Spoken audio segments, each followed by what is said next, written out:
Last year, the preseason felt like a long preseason. Admittedly, that was due almost completely to the fact that Mother Nature decided to plunk a hurricane down right in the middle of the proceedings, canceling the fourth preseason game in the process. This year, the preseason has felt even longer, but thankfully, that feeling is spawned from good reasons: anticipation, excitement, general human impatience, and the health of Deshaun Watson and J.J. Watt and Whitney Merciless. And finally, the 2018 preseason is over, with the Texans backups capping things off with a 14-6 win at home over the Dallas Cowboys backups.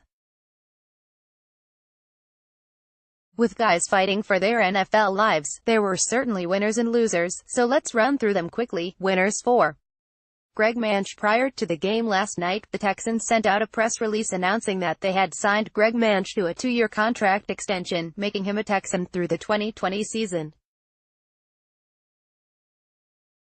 On the surface, this would seem to serve two purposes.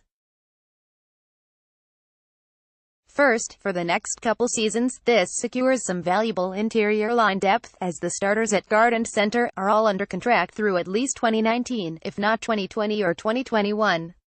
Second, Nick Martin is heading into the third year of his 4-year rookie deal. Martin has been okay, but not great. Perhaps the team extended Manche, who started all 16 games at center in 2016, as insurance in case Martin doesn't take that next step in his development this season. Either way, Manche has far outplayed his undrafted pedigree by getting to a second contract.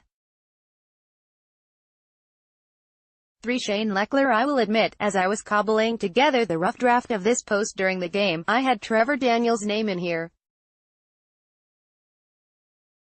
Daniel, of course, is the rookie trying to take Lechler's job, and it's been quite a battle throughout camp. In the first half of last night's game, Daniel had the upper hand, with a nice 50-yard boot coinciding with a Lechler 30-yard shank. However, like the Hall of Famer he is, Lechler closed strong as he boomed a 61-yard punt that was sandwiched in between two Daniel knuckleball punts. I'm guessing, in the end, Brian Gaine and Bill O'Brien will opt for the safe 2018 play in Lechler and hope they can find a way to keep Daniel for the future, perhaps on the practice squad or by finding a hangnail or something that would allow them to place him on injured reserve. 2. Joel Heath. If you combine numbers with actual production, the most competitive position group on the team is defensive line. There are 7 defensive linemen who absolutely deserve to make this team, and if traditional numbers hold, only 7 will. This doesn't even include Jadeveon Clowney, who I'm counting as a linebacker for these purposes. It's probably Heath and Angelo Blackson battling for the last spot, and Heath has really reasserted himself these last couple games. Last night, he had a couple tackles early in the game, including a statement tackle for loss. I think Heath makes this team, and Blackson needs to hope they keep an overload in the defensive line. If not, I see Blackson being claimed off waivers. 1. Alfred Blue. Deep into the offseason, Alfred Blue was sitting at home without an employer. His first foray into free agency resulted in, well, nothing. Then, just before the start of the off-season activities, the Texans inked Blue to a 1-year deal, presumably because he is dependable, and knows the system, 2 key traits to thrive in the world of O'Brien. Now, with Deonta Foreman ready to start the season on the PUP list and sit to 6 weeks, Blue is in line to get about 8 to 10 carries a game. He will never die, people. Alfred Blue will never die.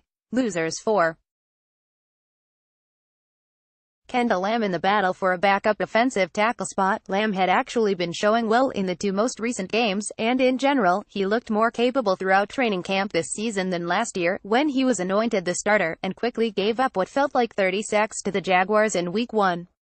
Last night, unfortunately for Lamb, was the Jags game all over again, as Lamb was repeatedly getting shoved backwards and beaten for sacks and tackles for loss. For those wondering why the hell Kendall Lamb has lasted this long, it may all be over soon. 3. Tyler Ervin. Same thing for Ervin, who last season was being pumped up as a solution in the slot as a receiving threat, and instead suffered a knee injury. This year, he was being given every chance to win his way onto the team as a return specialist, and never really got out of first gear. Irvin did nothing special this camp, and I think Brian Gaine is probably ready to punt on his Texans' existence.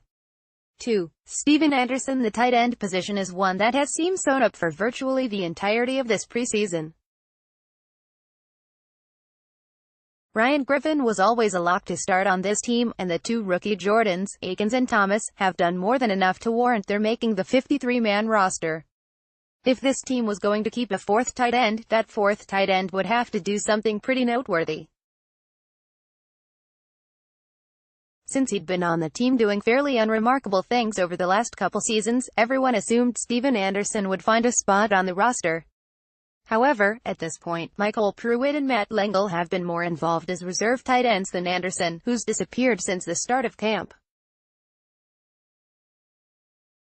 1. QB-needy teams. So there was a report online from NFL.com's Ian Rapoport this week about QB-needy teams possibly being in the market for names like Tom Savage, Mike Glennon, and Joshua Dobbs.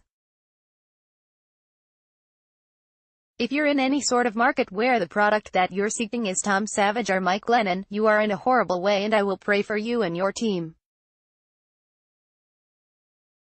Listen to Sean Pendergast on Sports Radio 610 from 2 to 6 p.m. weekdays. Also, follow him on Twitter at http://twitter.com/StPendergast and like him on Facebook at https://www.facebook.com/StPendergast.